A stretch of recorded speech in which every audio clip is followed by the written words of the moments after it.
হৃদয়ংগমত ঈশ্বৰ কোন শীৰ্ষক এটা আলোচনা আৰম্ভ কৰিছিলোঁ। প্ৰথম খণ্ড এটা দিছিলোঁ প্ৰায় দুমাহমান আগতে। দ্বিতীয় খণ্ডটো দিয়া হোৱা নাছিল। গতিকে দ্বিতীয় খণ্ড আহোঁতেই দুমাহ তিনিমাহ প্ৰায় হ'ল। আজি দ্বিতীয় খণ্ড। এতিয়া কোনোবাই ক'ব কিয় ইমান দেৰি হ'ল। মই নিজে কৈছোঁ কথাটো, মই অলপ এলেহুৱা, সেইটো এটা কাৰণ, দোষ স্বীকাৰ কৰিছোঁ।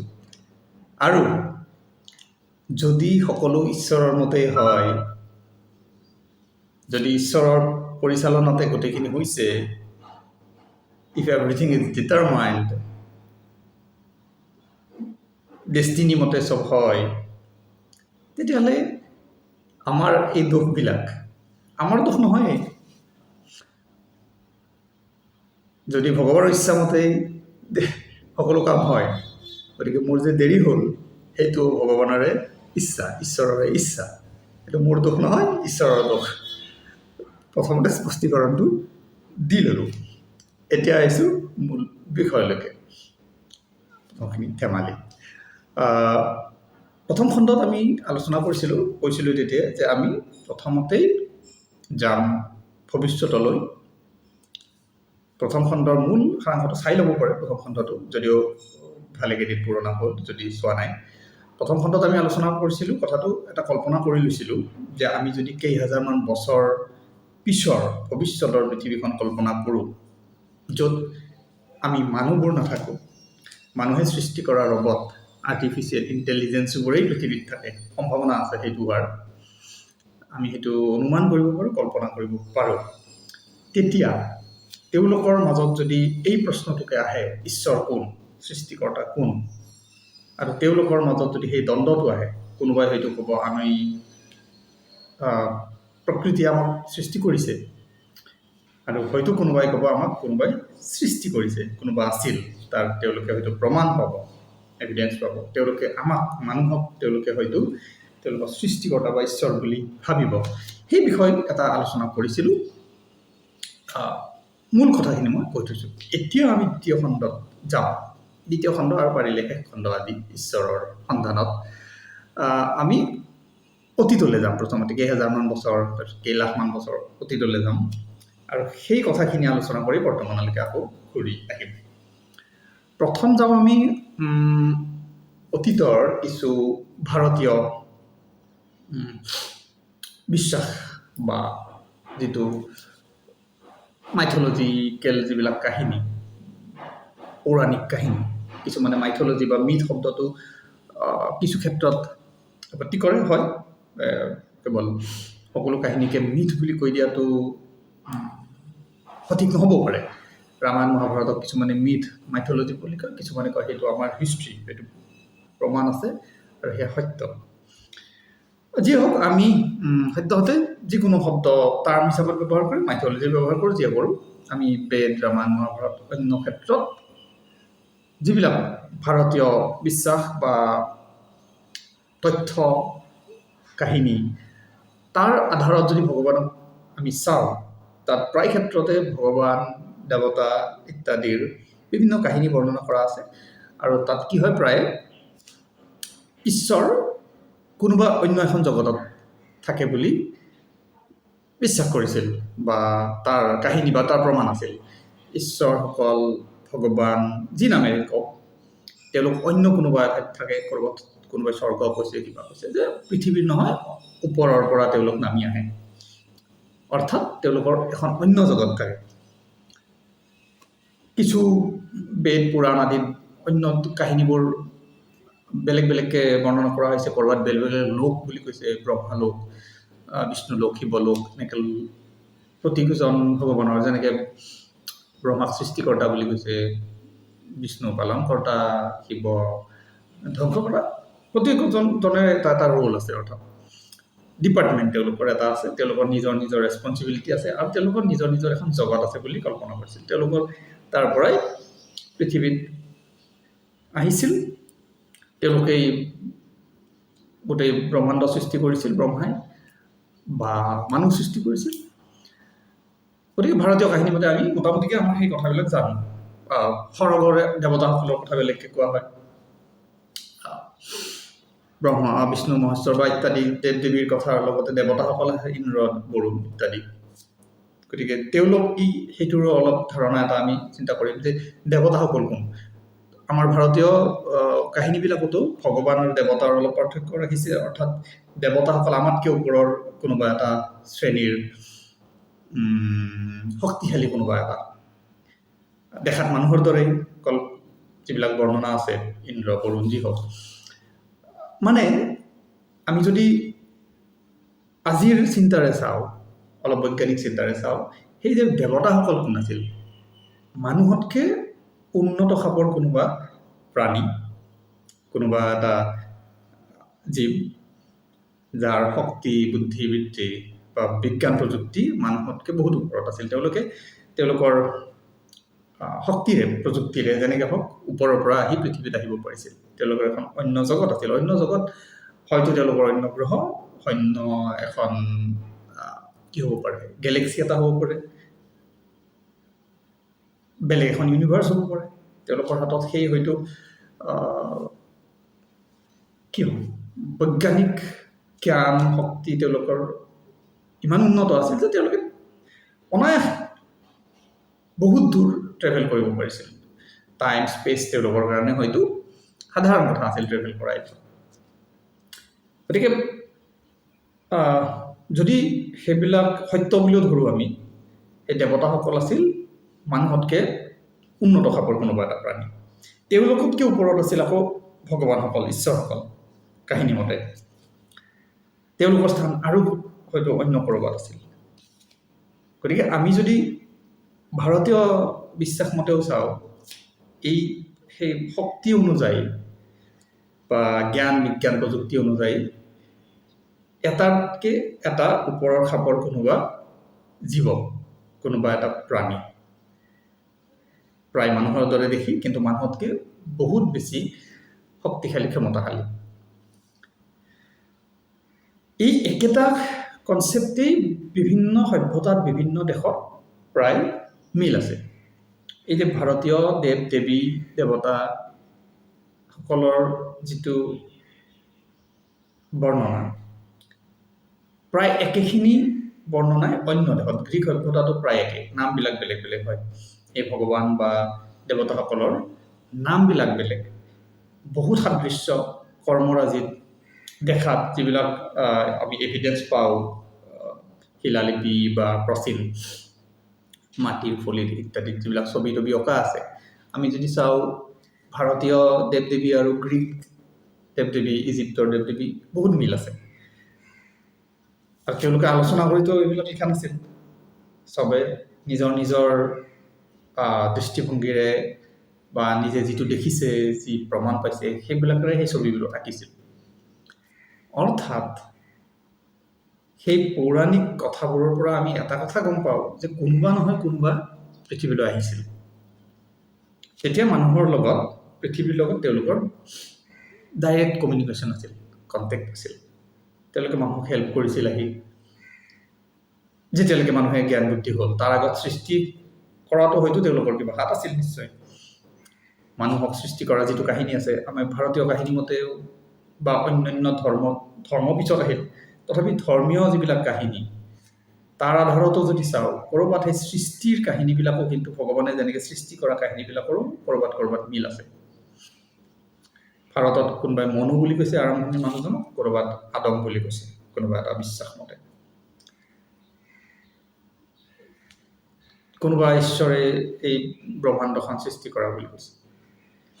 গতিকে আমি যদি বেলেগ বেলেগ সভ্যতা, বেলেগ বেলেগ দেশৰ বিশ্বাস কাহিনী পৌৰ কথাবোৰ চাওঁ, এই ভগৱান ঈশ্বৰসকল কোন আছিল কেৱল যে কল্পনাৰ কিবা কথা আছিল তেনেকুৱা নহয়। যদিও এতিয়া কিছুমান মানুহে কয় যে সেই সময়ত মানুহৰ জ্ঞান বুদ্ধি কম আছিল, ভয় আৰু অজ্ঞানতাৰ কাৰণে তেওঁলোকে কিছুমান কাহিনী সৃষ্টি কৰি লৈছিল। কিছু ক্ষেত্ৰত কাহিনী হ'ব পাৰে, পিছৰ পৰ্যায়ত সেইবোৰ হয়তো কাহিনীৰ আকাৰত, সাধু আকাৰত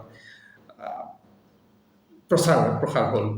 কিন্তু মূল অভিজ্ঞতা ক'ৰবাত নহয় ক'ৰবাত কিন্তু কিবা এটা আছিল, আৰু সেইবোৰ দেশে দেশে একেই প্ৰায়। গতিকে আমি ভগৱানৰ অস্তিত্বক যে কিছুমানে নস্যাৎ কৰি দিয়া হয়, কোনো ভগৱান নাই। তাৰ আগত আমি চিন্তা কৰিব লাগিব যে এই যে কথাবোৰ আছিল, অলপ বৈজ্ঞানিক মানসিকতাৰে চাই আছো আমি যে অন্ধবিশ্বাস, ভগৱান কেৱল অন্ধবিশ্বাসৰ বস্তু নহয় যিটো ভগৱান বুলি কোৱা হয়। কিয় গ্ৰীক, ইজিপ্ত, ভাৰত সকলোতে প্ৰায় একেখিনি কথাৰে কিয় ছবিবোৰ প্ৰায় একে, সেই আকাশীযান, তেওঁলোক নামি অহা কাহিনীবিলাক প্ৰায় একে। অৰ্থাৎ কোনোবা এটা অতি শক্তিশালী ছুপাৰ বিং এটা, আমি হিউমেন বুলি ক'ব নোৱাৰোঁ, কিবা তেওঁলোকৰ হয়তো আমি যেনেকৈ হোম'চেপিয়েন্স নাম দিছোঁ তেওঁলোকৰ কাৰণে তেওঁলোকৰ নাম, আমি যাক মানুহে হয়তো তেওঁলোকক ঈশ্বৰ ভগৱান নাম দি লৈছে। কেৱল কল্পনা হয় জানো কথাবোৰ? কল্পনা হ'লে বাৰু প্ৰতিখন দেশতে প্ৰায় একেখিনি কল্পনা কেনেকৈ আহিব পাৰে। অৰ্থাৎ আমি যদি সেই কথাখিনিৰ পৰা এটা সাৰাংশ উলিয়াওঁ, এই যে ঈশ্বৰ বুলি কোৱা ধাৰণাটো, মানুহে ঈশ্বৰ বুলি পূজা কৰা সেই জীৱটো মানুহৰ দৰে, কিন্তু বহুত ওপৰৰ এটা সুসভ্য, সুশক্তিশালী কোনোবা এটা বুদ্ধিমান জীৱ আছিল। তেওঁলোকে হয়তো মানুহকো সৃষ্টি কৰিছিল, তেওঁলোকে হয়তো আৰু অন্যান্য বহুত কিবা সৃষ্টি কৰিব পাৰে। এতিয়া কোন ঈশ্বৰে মানুহ সৃষ্টি কৰিলে, কোন ঈশ্বৰে পৃথিৱী, গ্ৰহ, নক্ষত্ৰ, ইউনিভাৰ্চ সৃষ্টি কৰিলে, সেইটোৰ আৰু অলপ বেলেগ চিন্তা কৰিব লাগিব। মই কৈছোঁ নহয় যে ঈশ্বৰ যে আমি এটা ঈশ্বৰে সকলো কৰা বুলি আমি ক'ব নোৱাৰোঁ। কোনোবা ঈশ্বৰৰ ওপৰত আৰু তেওঁলোকৰ কোনোবা ঈশ্বৰ থাকিব, তেওঁলোকৰ ওপৰত আহিম আমি বৈজ্ঞানিকভাৱে আমি বেলেগ বেলেগ চিভিলাইজেশ্যনৰ কথা আহিম, টাইপ 1 চিভিলাইজেশ্যন, টাইপ 2 চিভিলাইজেশ্যন কি, আমি অলপ পিছতে সেইটো আলোচনা কৰিম, যিটো বিজ্ঞানীসকলে বিশ্বাস কৰে বা তেওঁলোকৰ এটা থিয়ৰী। ভাৰতীয় পৌৰাণিক কথাৰ পৰা এতিয়া আমি যাম আৰু অলপ আগৰ বেবিলিয়ন বা চুমেৰিয়ান সভ্যতাৰ কিছু কাহিনী। চুমেৰিয়ান মাইথলজিৰ মতে এটা বিশ্বাস আছে বা তাৰ প্ৰমাণ, এভিডেন্স আছে, বিভিন্ন ছবি, অংকন এইবিলাক আছে। তেওঁলোকে বিশ্বাস কৰিছিল অনুনাকিৰ চাব পাৰে আপোনালোকে অনুনাকিৰ ওপৰত ডিটেইলছ মই সংক্ষেপে কম। তেওঁলোকে অনুনাকি নাম দিছিল। বিশ্বাস কৰা হয় চুমেৰিয়ান সভ্যতাত তাৰে মানুহসকলে বিশ্বাস কৰিছিল যে আজিৰ পৰা প্ৰায় 4 লাখ 4.5 লাখ মান বছৰ আগতেই দূৰ কোনোবা গ্ৰহৰ পৰা তেওঁলোকে নিবিড়ু বুলি কৈছিল, উল্লেখ কৰা মতে নিবিড়ু নামৰ কোনোবা এটা ঠাই, সেইটো গ্ৰহ হ'ব পাৰে, সেইটো তাৰকা ৰাজ্য হ'ব পাৰে, বা কোনোবা ছলাৰ ছিষ্টেম, আমাৰ যেনেকৈ ছলাৰ ছিষ্টেম আছে তেনেকৈ কোনোবা এটা ছিষ্টেমৰ পৰা হ'ব পাৰে নিবিড়ু, বা কোনোবা গেলেক্সি এখন হ'ব পাৰে, আমাৰ যেনেকৈ মিল্কি ৱে হাতীপতি গেলেক্সি, তেওঁলোকৰ নিবিড়ু গেলেক্সিও হ'ব পাৰে, কিন্তু মানুহে নিবিড়ু বুলি কৈছিল। নিবিড়ু নামৰ গ্ৰহ, ধৰি ল'লো গ্ৰহটোৰ পৰা তেওঁলোক আহিছিল পৃথিৱীলৈ, বহু দূৰৰ এটা গ্ৰহ, তেওঁলোকৰ বিজ্ঞান প্ৰযুক্তি অতি উন্নত আছিল, যিটো আমি এতিয়াও কল্পনা কৰিব পৰা নাই। তেওঁলোকে নিবিড়ুৰ পৰা পৃথিৱীলৈ আহিছিল পৃথিৱীৰ হিচাপত 4 লাখ মান বছৰ আগত। তেওঁলোকৰ অহাৰ উদ্দেশ্য আছিল তেওঁলোকৰ নিজৰ গ্ৰহটোক ৰক্ষা কৰাৰ কাৰণে প্ৰচুৰ পৰিমাণৰ সোণ লাগিছিল, গ'ল্ড। তেওঁলোকে গম পালে পৃথিৱীত বহুত গ'ল্ড আছে ভূগৰ্ভত, গতিকে তেওঁলোকে কেৱল সোণ সংগ্ৰহৰ কাৰণে পৃথিৱীত আহিছিল। আহি ভালে হাজাৰ হাজাৰ বছৰ পৃথিৱীত তেওঁলোক আছিল, ৰাজত্ব কৰিছিল, অহা যোৱা হয়তো চলি আছিল, কিন্তু তেওঁলোকে পৃথিৱীত ভালে হাজাৰ কেইবছৰ আছিল। উপনিৱেশ পৃথিৱীত ব্ৰিটিছসকল যেনেকৈ আহি ভাৰতত বহুত বছৰ শাসন কৰিলে, প্ৰথম ব্যৱসায় কৰিবলৈ আহিছিল যদিও, নিবিড়ুৰ পৰা অহা অনুনাকিসকলে পৃথিৱীত আহিছিল সোণ সংগ্ৰহ কৰিবলৈ। তেতিয়া মানুহ নাছিল পৃথিৱীত। এতিয়া তেওঁলোক বোধহয় কাহিনী মতে প্ৰথম 50 জনমান মানুহ পৃথিৱীলৈ আহিছিল, মানুহ হয় অনুনাকি। তেওঁলোকে অনুনাকি নাম কয়, পৃথিৱীলৈ আহিছিল আৰু তেওঁলোকে নিজৰ কামত সহায় হোৱাৰ কাৰণে মানুহক সৃষ্টি কৰি লৈছিল। কাহিনী মতে বা তথ্য মতে মাটিৰ শৰীৰ বনাই তাতে তেওঁলোকৰ তেজ মিহলি কৰি তেওঁলোকে মানুহৰ সৃষ্টি কৰিছিল, তাতে প্ৰাণ দিছিল। তাত কিবা হয়তো বৈজ্ঞানিক অন্য কথা থাকিব, মাটিৰ মূৰ্তিটো তেজ দিলেই নহয়। সেই সময়ৰ মানুহখিনিৰ সেই জ্ঞান মতে কাহিনীটো তেওঁলোকে তেনেকৈ বৰ্ণনা কৰিছিল, যিখিনি তেওঁলোকৰ হাতত আছিল তথ্য বা যিখিনি পৌৰ কাহিনী। মাটিৰ মূৰ্তিত তেওঁলোকৰ তেজ মিহলি কৰি মানুহ সৃষ্টি কৰিছিল। সৃষ্টিৰ কাৰণ আছিল তেওঁলোকৰ বনোৱা হিচাপত, লেবাৰ হিচাপত মানুহ ব্যৱহাৰ কৰিছিল তেওঁলোকে সোণ আহৰণৰ কাৰণে। আৰু তেওঁলোক মানুহতকৈ অতি শ্ৰেষ্ঠ আৰু শাৰীৰিকভাৱে তেওঁলোক বহুত শক্তিশালী আৰু বিশাল আকাৰৰ আছিল। আমাৰ মানুহৰ আকাৰৰ নাছিল, বিশাল আকাৰ আছিল। তেওঁলোক এটা বিশ্বাস মতে তেওঁলোকে পিৰামিড নিৰ্মাণো তেওঁলোকে কৰা বুলি কোৱা হয়। সেইকাৰণে যিটো পিৰামিড এতিয়াও কেনেকৈ নিৰ্মাণ হৈছিল মানুহৰ কাৰণে ৰহস্য। মানুহৰ এতিয়াৰ বিজ্ঞান প্ৰযুক্তিয়েও পিৰামিড নিৰ্মাণ কৰা অসম্ভৱ।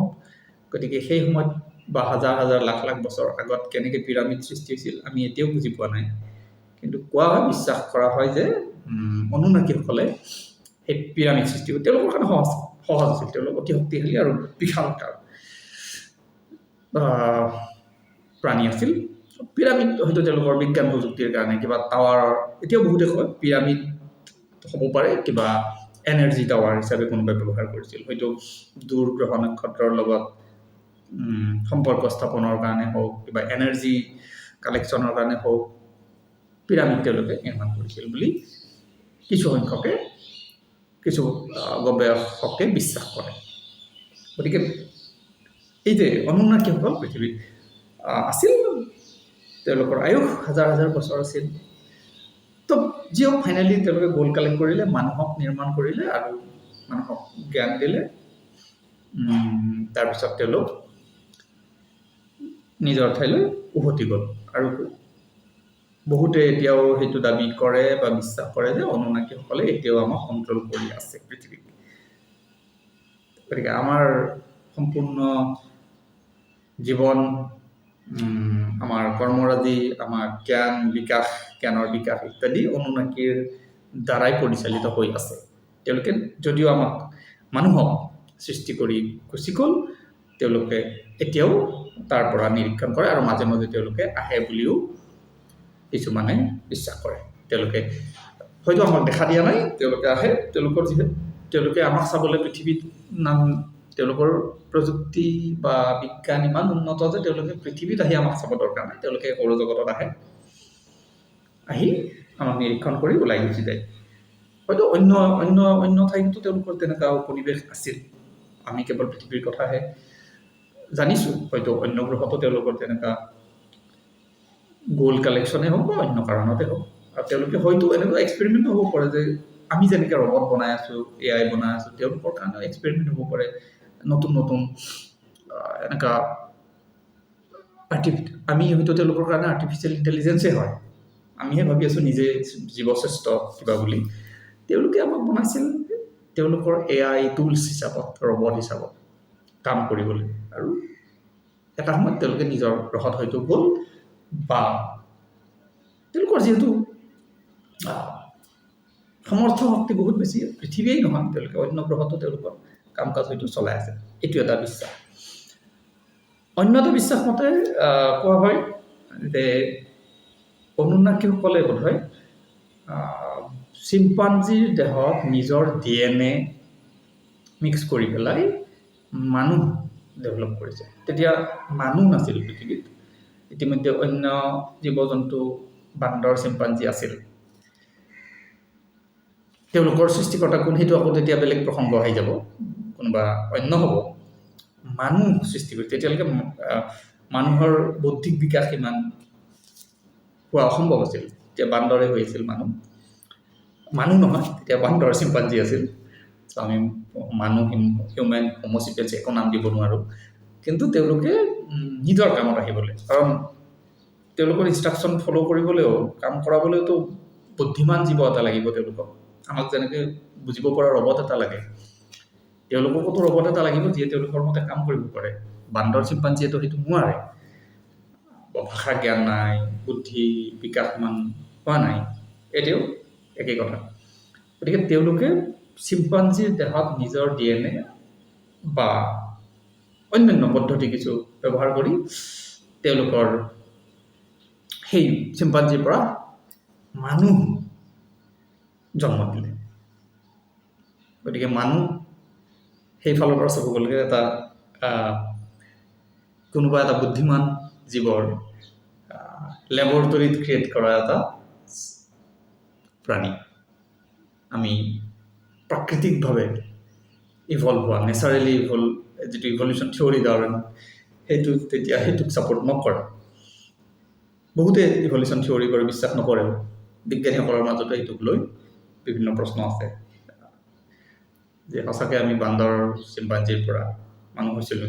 সেইটো এটা দীঘলীয়া চেপ্টাৰ হ'ব, তাৰ কিছু কাৰণো আছে, মিচিং চেপ্টাৰ টাইম পিৰিয়ড এটাও আছে, যে যদি হ'লহেঁতেন যিখিনি বিশ্বাস গৱেষণা কৰি বিজ্ঞানীসকলে পাইছে তাত অলপ সাধাৰণ খেলি মেলি এটা আছে। গতিকে কিছু অনুমানিক চিম্পাঞ্জীৰ পৰা মানুহ হোৱা থিয়ৰীটো।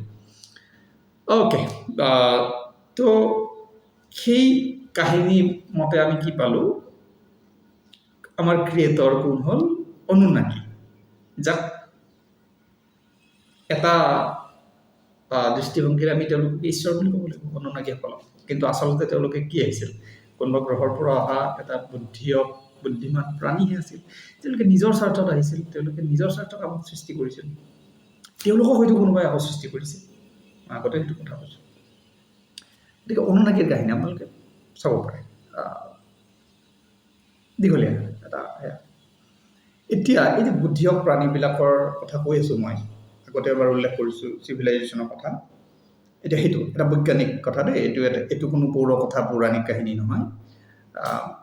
কাৰ্ডেচিভ স্কেলৰ কথাটো আপোনালোকে চাবও পাৰে। ৰাছিয়াৰ বিজ্ঞানী নিকলাই কাৰ্ডেচিভ, তেওঁ বোধহয় মোৰ পৰা 1968 মানতে এটা থিয়ৰী দিছিল, কাৰ্ডেচিভ থিয়ৰী। তেওঁলোকে বিভিন্ন গৱেষণাৰ ফলত এটা হাইপথেটিকেল, তথাপি থিয়ৰীটো এনেকুৱা যে গোটেই বিশ্ব ব্ৰহ্মাণ্ডত বিভিন্ন কেটেগৰীৰ চিভিলাইজেশ্যন আছে, বিভিন্ন সভ্যতাৰ প্ৰাণী আছে। চিভিলাইজেশ্যন মানে আমি যে মানুহৰ ক্ষেত্ৰত পৃথিৱীৰ চিভিলাইজেশ্যনৰ কথা কওঁ, সেইটো নহয়, সেইটো প্ৰায় একেই অৰ্থগতভাৱে। ব্ৰহ্মাণ্ডৰ ক্ষেত্ৰত তেওঁলোকে কৈছিল যে কাৰ্ডেচিভে type 1 civilization, type 2, type 3 civilization, এনেকৈ 3টা চিভিলাইজেশ্যনৰ কথা কৈছিল। পিছৰ ফালে বৈজ্ঞানিকসকলে সেইটোক আকৌ এক্সপাণ্ড কৰিলে, 4, 5, 6, 7, কিছুমানেতো 9, 10 মানলৈকে চিভিলাইজেশ্যনৰ কথা কয়। এতিয়া ইণ্টাৰেষ্টিং কথাটো হ'ল, মানুহ চিভিলাইজেশ্যন সেই কেটেগৰীত, সেই তালিকাত মানুহ কিমান নম্বৰত আছে আপুনি জানেনে? মানুহ 0 চিভিলাইজেশ্যন, টাইপ 0 চিভিলাইজেশ্যনত আছে। আমি অৰ্থাৎ কাৰ্ডেচিভ স্কেলৰ টাইপ 1 চিভিলাইজেশ্যনতে আমি যাব পৰা নাই। আমাৰ জ্ঞান, বুদ্ধি, বিজ্ঞান, প্ৰযুক্তিৰ মাপকাঠিৰে যদি চোৱা হয়, মানুহ টাইপ 0 চিভিলাইজেশ্যনত। এতিয়া টাইপ 1 পাবলৈ হয়তো আমাৰ হাজাৰ হাজাৰ লাখ লাখ বছৰ আৰু লাগিব। গতিকে চিভিলাইজেশ্যনৰ আচল লিষ্টখনত আহিবলৈ আমি 0তে আছোঁ, দেখাত ইমান বিজ্ঞান প্ৰযুক্তি মানুহৰ হাতত। এতিয়া টাইপ 1 চিভিলাইজেশ্যন কাক কোৱা হয়? যিবিলাক প্ৰাণীয়ে বা যি চিভিলাইজেশ্যনৰ প্ৰাণী, জীৱ মানুহৰ দৰে হ'ব পাৰে, তেওঁলোক বা বেলেগ কিবা হ'ব পাৰে, নিজৰ গ্ৰহটোৰ সমস্ত শক্তি, সমস্ত এনাৰ্জি আহৰণ কৰিব পাৰে, নিজৰ কামত লগাব পাৰে, বা গ্ৰহটোক আল্টিমেটলি কণ্ট্ৰল কৰিব পাৰে। সেইটোক কোৱা হয় টাইপ 1 চিভিলাইজেশ্যন কাৰ্ডেচিভ স্কেল মতে। আমিতো নাই পৰা, আমি পৃথিৱীখন বুজাই নাই একেলগে। আমি কিবাকে পেট্ৰল, ডিজেল অকণমান উলিয়াইছোঁ, কয়লা অলপ খান্দি লৈছোঁ, সেইখিনি আমাৰ সামৰ্থ্য, আৰু পৃথিৱীখন ধ্বংস কৰিছোঁ। গতিকে টাইপ 1 পাবলৈ আমাৰ হাজাৰ লাখ বছৰ নিশ্চয় লাগিব। গতিকে টাইপ 1 চিভিলাইজেশ্যন নিজৰ গ্ৰহটোক সম্পূৰ্ণ কণ্ট্ৰল, সম্পূৰ্ণ এনাৰ্জি তেওঁলোকে নিজৰ কামত ব্যৱহাৰ কৰে সুৰক্ষিতভাৱে দেই। টাইপ 2 চিভিলাইজেশ্যন নিজৰ নক্ষত্ৰটোক আৰু নক্ষত্ৰ মণ্ডলীটোক, জগতখনক। গতিকে আমি যদি আমাৰ ভাষাত কওঁ, আমি যেতিয়া পৃথিৱীখনৰ সমস্ত শক্তি আহৰণ কৰিব পাৰিম তেতিয়া আমি টাইপ 1 পাম। যদি সূৰ্যৰ সমস্ত শক্তি আমি আহৰণ কৰিব পৰা হওঁ তেতিয়াহ'লে আমি টাইপ 2 চিভিলাইজেশ্যন পাম। সেইটো এতিয়া আমি কল্পনা কৰিব নোৱাৰোঁ। সূৰ্য আৰু সমস্ত সৌৰজগতখন, গ্ৰহ সূৰ্যকে ধৰি আমাৰ সমস্ত গ্ৰহ কেইটাৰ শক্তি, এনাৰ্জি, সেইটো টাইপ 2 চিভিলাইজেশ্যন। আমি সেই ছ'লাৰ প্লেটকেইখন লগোৱাটোক আমি সূৰ্যৰ শক্তি আহৰণ বুলি ভাবিব নোৱাৰি, সেইটো মানে নেগলিজিবল, সেইটো গণনাতে নাহে। গতিকে সূৰ্যৰ সমস্ত শক্তি যদি আহৰণ কৰিব পাৰোঁ তেতিয়া আমাৰ প্ৰযুক্তি কি পৰ্যায় পাবগৈ পাব, সেই এনাৰ্জিটো ল'ব পাৰোঁ। এতিয়া আমি চন্দ্ৰত যোৱাটোৱে কল্পনা কৰিব নোৱাৰোঁ, মংগলত যোৱাটো আমাৰ কাৰণে অসম্ভৱ, তেতিয়া সৌৰজগতখন আমাৰ কাৰণে সাধাৰণ কথা হৈ পৰিব। টাইপ 3 চিভিলাইজেশ্যন যিয়ে নিজৰ গেলেক্সিটোক, তাৰকাৰাজ্যৰ সমস্ত শক্তি আহৰণ কৰিব পাৰে, গোটেই গেলেক্সিখন নিজৰ কণ্ট্ৰলত ৰাখিব পাৰে, সেইটো টাইপ 3 চিভিলাইজেশ্যন। আৰু বিজ্ঞানীসকলে বিশ্বাস কৰে এতিয়াও তেনেকুৱা চিভিলাইজেশ্যন আছে বুলি ভাবিয়েই কিন্তু কেটেগৰীকেইটা বনাইছে, যিবিলাক আমি এতিয়ালৈকে আমাৰ জ্ঞান বুদ্ধি সামৰ্থ্যৰে আমি তেওঁলোকক হয়তো বুজিব পৰা নাই বা অসম্ভৱ। আৰু এই চিভিলাইজেশ্যনৰ টাইপছকেইটা বা এই স্কেলটো অনাৰ কাৰণেই আছিল যে আমি কিয় এতিয়ালৈকে বুদ্ধিমান জীৱৰ লগত আমাৰ সংযোগ হোৱা নাই, এলিয়েনৰ লগত আমাৰ কিয় সংযোগ হোৱা নাই। তেতিয়া বিজ্ঞানীসকলে এই কেইটা কাৰণ ব্যাখ্যা কৰিছিল যে তেওঁলোক ইমান বুদ্ধিমান কোনোবা জীৱ প্ৰাণী আছে যাক বুজাটো আমাৰ কাৰণে সম্ভৱ, যাক চিনি পোৱাটো আমাৰ কাৰণে সম্ভৱ। আমি আমাৰ লিমিটেশ্যনৰ মাজেৰেহে এতিয়াও চিন্তা কৰি আছোঁ। আমাৰ সামৰ্থ্য নাই যে সেই অতি বুদ্ধিমান কোনোবা জীৱ যে আছে তাক আমি বুজি পাব নোৱাৰোঁ। সেই বুজি নাপাওঁ কাৰণে আমি ঈশ্বৰ ভগৱান ইত্যাদি বুলি কৈ থৈ দিছোঁ সদ্যহতে। কিন্তু সেই ঈশ্বৰ ভগৱানক প্ৰেক্টিকেলি যদি আমি বিশ্লেষণ কৰোঁ যে তেনেকুৱা টাইপ 1, টাইপ 2, টাইপ 3, তাৰপিছত টাইপ 4 চিভিলাইজেশ্যন আহিব যে গোটেই ব্ৰহ্মাণ্ডখন, টাইপ 3 আছিল গেলেক্সি মানে আমাৰ যিখন গেলেক্সি মিল্কি ৱে হাতীপতি, সেইখন যদি পূৰা আমাৰ কণ্ট্ৰলত আহে আমি তেতিয়াহে টাইপ 3 পাম। কণ্ট্ৰল কৰিবলৈ আমাৰ কিমান শক্তি লাগিব সেইটো কল্পনা কৰক, চিন্তাও নহয়, কল্পনা কৰক। টাইপ 4 বিভিন্ন গেলেক্সি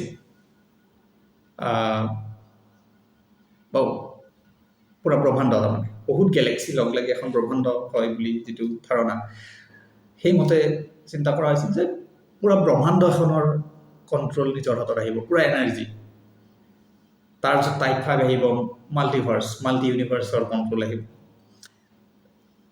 টাইপ 6, টাইপ 7 সম্পূৰ্ণ স্পেচ টাইম গোটেই তেওঁলোকৰ হাতত থাকিব। অৰ্থাৎ টাইপ 7 মানলৈকেতো কল্পনা কৰা হৈছে যে তেওঁলোকে এখন ব্ৰহ্মাণ্ড সৃষ্টি কৰিব পাৰে, ধ্বংস কৰিব পাৰে, চব তেওঁলোকৰ হাতত। গোটেই ইউনিভাৰ্ছ তেওঁলোকৰ লেবৰেটৰীৰ বস্তু যেন। মানে আমাৰ দৃষ্টিত যি অনন্ত শক্তিৰ ভগৱান বুলি কওঁ সেই টাইপ 7 চিভিলাইজেশ্যন। তেওঁলোকে হয়তো গ্ৰহ নক্ষত্ৰ জন্ম দি আছে, সৃষ্টি কৰি আছে, তেওঁলোকে হয়তো এখন ইউনিভাৰ্ছ সৃষ্টি কৰিছে, অন্য এখন ইউনিভাৰ্ছ। গতিকে আমাৰ সৃষ্টিটো বাদ দিয়ক, গোটেই ইউনিভাৰ্ছখন তেওঁলোকে সৃষ্টি কৰি দিব পাৰে, সলাই দিব পাৰে, ধ্বংস কৰিব পাৰে ইত্যাদি। তাৰপিছতো বহুতে আজিকালি টাইপ 9, 10 চিভিলাইজেশ্যনৰ পৰ্যন্ত কৈছে যে অসীম শক্তি শব্দ, ক্ষমতা শব্দ তেওঁলোকৰ লগত তুলনাই নহয়। গতিকে কল্পনা কৰক এনেকুৱা যদি কোনোবা প্ৰাণী আছে, কোনোবা জীৱ আছে, সেইটো আমাৰ দৃষ্টিত কি হ'ব? সেইটোৱে আমাৰ কাৰণে ব্ৰহ্মা বিষ্ণু মহেশ্বৰ নহয় জানো? ভগৱান নহয় জানো? গতিকে এতিয়া বৈজ্ঞানিকভাৱে আমি চালোঁ কথাবিলাক, যিটো সম্ভাৱনা আছে সেই পৰ্যায়ৰ বুদ্ধিমান জীৱ থকাৰ সম্ভাৱনা আছে। এটাৰ ওপৰত এটা, টাইপ 1, টাইপ 1ক হয়তো কণ্ট্ৰল কৰি দিব টাইপ 2ৱে তেওঁলোকৰ অধীনত। গতিকে টাইপ 1ৰ কাৰণে টাইপ 2টো তেওঁলোকৰ কাৰণে ভগৱান। টাইপ 2ৰ কাৰণে টাইপ 3টো তেওঁলোকৰ ভগৱান সৃষ্টিকৰ্তা ঈশ্বৰ তেনেকৈ গৈ থাকিব। আমাৰ কাৰণে যেনেকৈ আমাৰ ওপৰত দেৱতাসকল আছিল, দেৱতাসকলৰ ওপৰত কোনোবা ভগৱান ঈশ্বৰ আছিল, তেওঁলোকৰ ওপৰত হয়তো কোনোবা আছিল। আমি সেইকাৰণে শিৱকো আমি আকৌ আধ্যাত্মিক কথালৈকে আহিছোঁ। এতিয়া হিন্দুৰ আমাৰ ভগৱান দেৱাদিদেৱ মহাদেৱ, দেৱাদিদেৱ দেৱৰো দেৱ কোৱা হয়, তেওঁকো আকৌ ধ্যান কৰি পেলাই কাৰোবাক পূজা কৰি থকা দেখা যায়। অৰ্থাৎ সেই শিৱ বিষ্ণু ব্ৰহ্মাৰ ওপৰত কোনোবা আৰু থাকিব পাৰে নেকি, যাক হয়তো মানুহে তেতিয়া কল্পনা কৰিব নোৱাৰিছিল বা নাজানিছিল, এতিয়াও আমি নাজানো। আমাৰ কাৰণে টাইপ 1 টাইপ 2ৱে আমাৰ কাৰণে চিনি পোৱা সম্ভৱ হৈ আছে। আৰু তেওঁলোকে আমাৰ লগত কিয় কণ্টেক্ট কৰা নাই? নকৰাটো স্বাভাৱিক। আমি তেওঁলোকৰ কাৰণে যোগ্যই নহয়।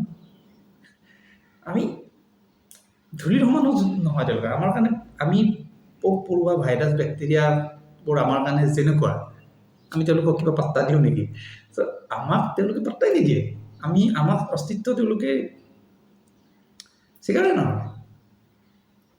আৰু যদি আমি তেওঁলোকৰ কাৰণে ক্ৰিয়েশ্যন, আমাক যদি সৃষ্টি কৰিছে, কণ্ট্ৰল কৰি আছে, তেতিয়াহ'লে আমি তেনেকৈ ভাবিলোঁ পাত্তা দিব লগা কথা একো নহয়। আমাক তেওঁলোকে বনাই পেলাই চলাই আছে, আমি পুতলা তেওঁলোকৰ কাৰণে। যদি আমি সেই বিশ্বাসটো কৰোঁ যে আমি ভগৱানৰ হাতৰ পুতলা, সেই সৃষ্টিকৰ্তাবিলাকৰ, আৰু যদি সঁচাকৈ সৃষ্টি কৰিছে, নিশ্চয় আমাৰ কণ্ট্ৰলটো তেওঁলোকৰ হাতত আছে। আমি যেনেকৈ ৰবট AI-বিলাকৰ আল্টিমেটলি কণ্ট্ৰল মানুহৰ হাতত। তেওঁলোকে যিমান ছেল্ফ ছাফিচিয়েণ্ট নহওক, এটা সময়ত ৰবট আৰ্টিফিচিয়েল ইণ্টেলিজেঞ্চে নিজক একদম আটাইতকৈ শক্তিশালী বুলি ভাবিলেও কণ্ট্ৰল মানুহৰ হাততো থাকিব। ইচ্ছা কৰিলে মানুহে ছুইচটো অফ কৰি দিলে চব বন্ধ হৈ যাব। আমাৰো গোটেই কণ্ট্ৰল কোনোবা তেনেকুৱা চিভিলাইজেশ্যনৰ কোনোবা ক্ৰিয়েটৰৰ হাতত আছে নেকি, সৃষ্টিকৰ্তাৰ হাতত আছে নেকি? এইটোৱেই এটা প্ৰশ্ন। এইখিনি সামৰি যে ঈশ্বৰ কোন, এতিয়া তেনেকৈ চিন্তা কৰক। বহুত কথা আহিব, আধ্যাত্মিক কথা অলপ আছে বাৰু, আমি অলপ বৈজ্ঞানিক দৃষ্টিৰে কৰোঁ।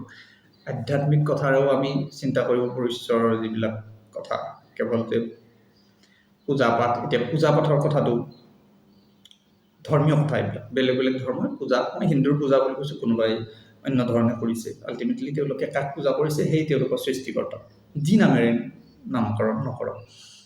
কোনোবাই মন্ত্ৰ পাঠ কৰিছে, সেইবিলাকৰ বৈজ্ঞানিক যুক্তি নথকা নহয়। সেইটো অন্য দৃষ্টিৰে চাব লাগিব যে মন্ত্ৰ পাঠ স্পিৰিচুৱেল কথাবিলাকৰ আছে, কাৰণ তাৰ কিছু চাইক'লজিকেল কথা থাকে, মেণ্টেল কাৰণ থাকে।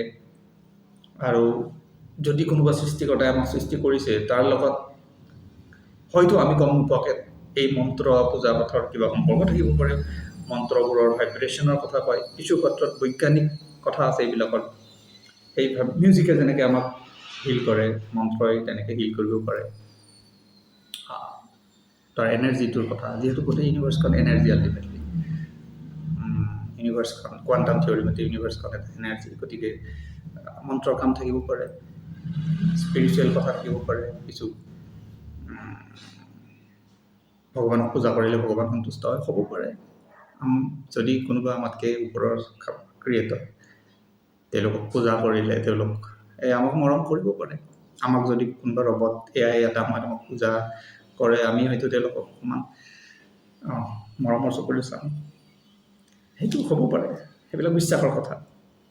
আৰু ফাইনেলি মোৰ কথাটো হ'ল, শেষ কৰিম, দীঘলীয়া হ'ল।